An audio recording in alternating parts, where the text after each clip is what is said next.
오늘은 사도행전 5장 아나니아와 삽비라 이야기를 살펴보겠습니다.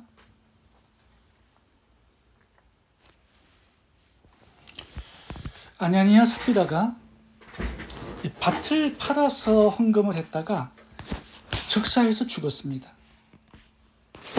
성경에서 헌금을 하다가 즉사한 경우는 이 케이스가 유일합니다. 집을 팔아서 절반을 헌금했다라는 거, 이거 굉장한 헌신입니다. 근데 하나님께서는 악하다고 죽이신 것입니다. 하나님의 입장에서는 왜 이 아나니아 삽비라의 이 헌금을 악하게 보셨을까요? 이 사건을 이해하기 위해서는 당시의 배경을 좀 살펴볼 필요가 있습니다. 사도행전 2장에서 오순절날 성령께서 강하게 임재하신 다음에 교회가 시작이 되었습니다. 그게 예루살렘 교회예요. 이 교회는 앞으로 개척될, 생겨날 모든 교회의 출발이자 모델 교회입니다.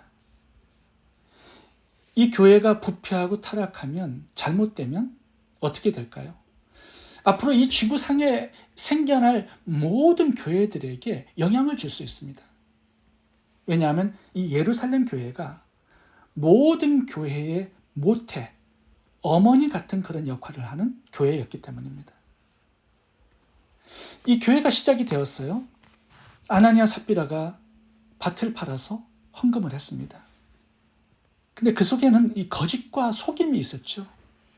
마귀가 가장 좋아하는 거짓과 속임이 이 교회의 침투에 들어온 것입니다. 그러니까 마귀가 역사할 수 있는 문을 열어준 거예요.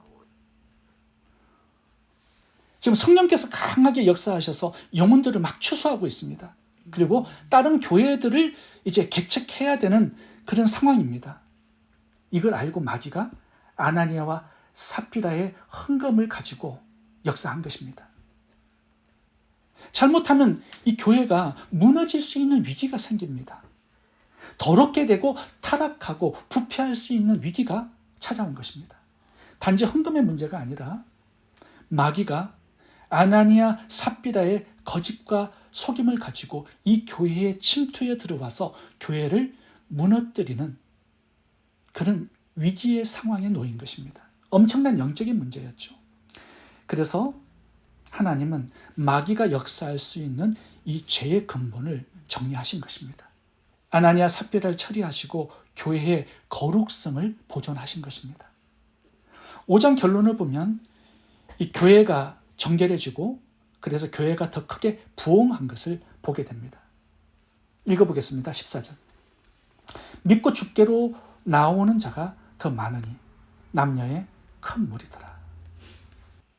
오늘 본문의 아나니아 삽비라를 통해서 몇 가지 교훈을 살펴보도록 하겠습니다. 첫 번째 교훈은 동기가 거룩해야 한다는 겁니다.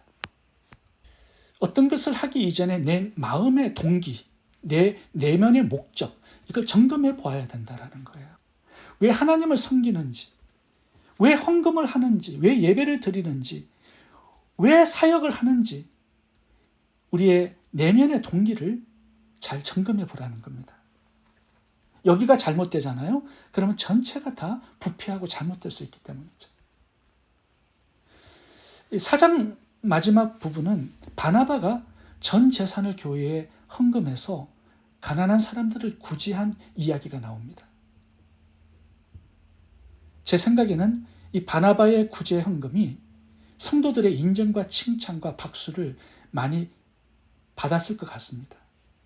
아나니아 삽비라도 바나바처럼 헌금해서 이 사람들의 인정과 칭찬과 박수를 받고 싶었습니다.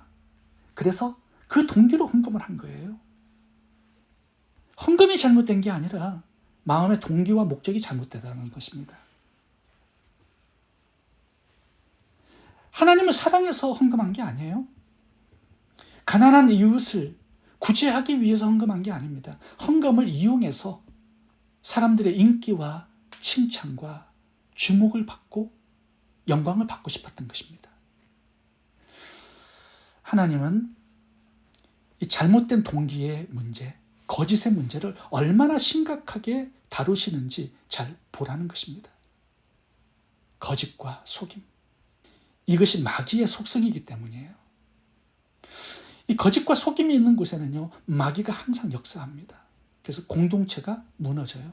우리의 마음의 동기와 목적이 잘못되잖아요. 내 신앙이 무너지게 됩니다. 그래서 교회 봉사, 헌금, 예배, 사역하는 것, 우리의 마음의 동기를 잘 점검해 봐야 한다는 겁니다.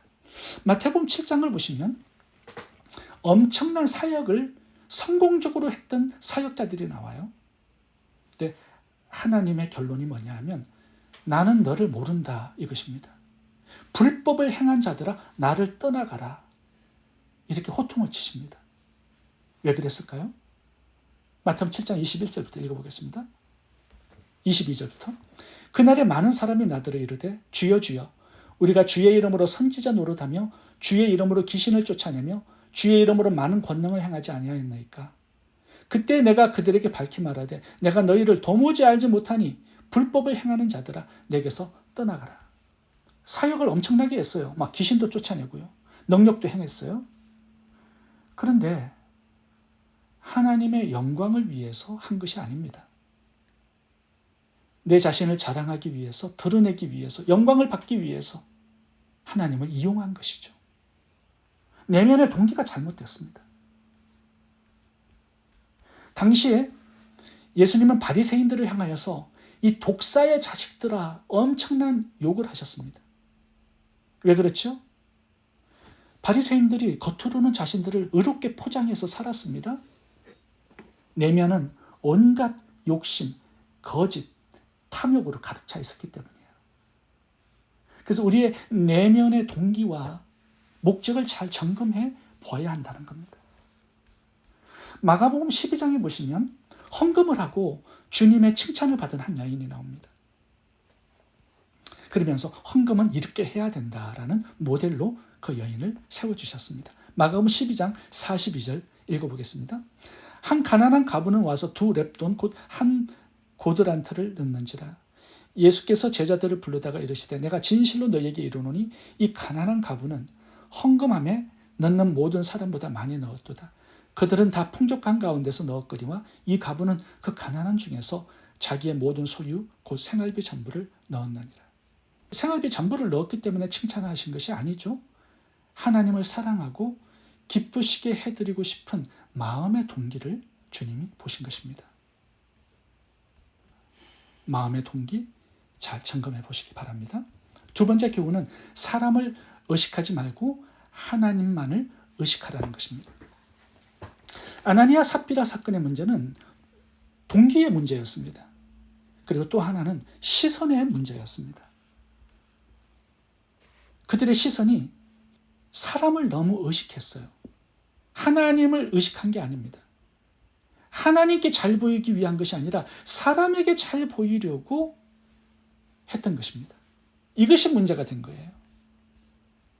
우리가 하나님 앞에서 복되게 쓰임받는 사역자들이 되기 위해서는요, 마음의 동기가 달라야 합니다. 그리고 하나님 한 분만 의식하고 바라보고 하나님께 잘 보이기 위해서, 인정받기 위해서 사역을 해야 합니다.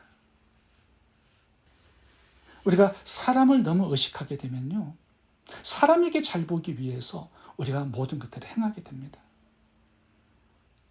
하나님 한 분만을 바라보고 의식하고 하나님 한 분의 인정과 칭찬을 받기 위해서 노력하고 사역하는 것, 그것이 성도들의 바른 신앙생활입니다. 마태복음 6장 1절을 읽겠습니다. 사람에게 보이려고 그들 앞에서 너희 의를 행하지 않도록 주의하라. 그렇지 아니하면 하늘에 계신 너희 아버지께 상을 얻지 못하느니라.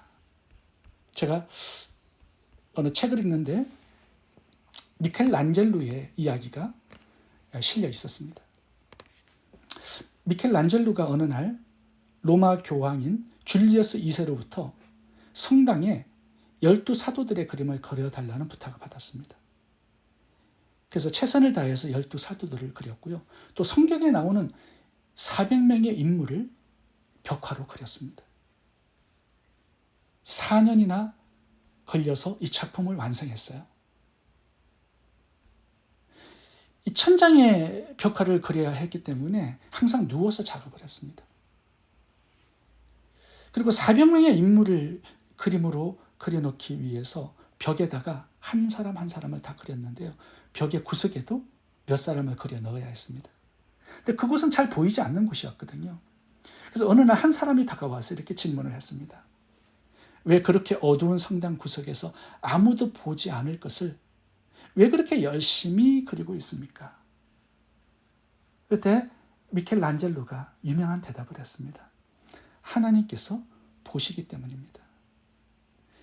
미켈란젤로가 항상 하나님을 의식하면서 작품 생활을 했다고 합니다. 그래서 그의 작품이 최고의 작품이 된 것입니다. 하나님을 의식하는 것, 이것이 성공적인 사역자가 되는 비결입니다. 세 번째 교훈을 살펴보겠습니다. 죄와 타협하지 않는 좋은 팀워크를 가져야 한다는 겁니다. 예수님은 12제자들과 70인의 제자들을 전도사역으로 파송하면서 둘씩 짝을 지어서 보내셨습니다. 그 이유는 한 사람이 넘어지면 그 한 사람이 붙들어 주기 위해서 그런 것입니다. 그래서 중요한 것은요, 두 사람이 다 약하면 넘어집니다. 두 사람 다. 두 사람이 다 무식하거나 어리석으면 둘 다 무너지게 됩니다. 그래서 적어도 한 사람은요, 기도의 사람, 말씀의 사람, 신실한 사람이 되어야 합니다. 전도서 4장 9절을 읽어보겠습니다. 두 사람이 한 사람보다 나으면 그들이 수고함으로 좋은 상을 얻을 것입니다. 혹시 그들이 넘어지면 하나가 그 동물을 붙들어 일으키려니와 홀로 있어 넘어지고 붙들어 일으킬 자가 없는 자에게는 화가 있으리라. 한 사람이면 패하거니와 두 사람이면 맞설 수 있나니 세 겹줄은 쉽게 끊어지지 아니하느니라. 오늘 본문으로 돌아와서 아나니아 삽비라 부부를 보세요. 이 두 부부는요, 둘 다 악했습니다. 남편이 헌금을 속이고 거짓말하자고 하면 부인이 어떻게 해야 돼요? 마귀야 썩 물러가라, 이렇게 한마디 해줘야 되거든요. 근데 아내가 맞장구를 칩니다. 여보, 정말 탁월한 생각이요.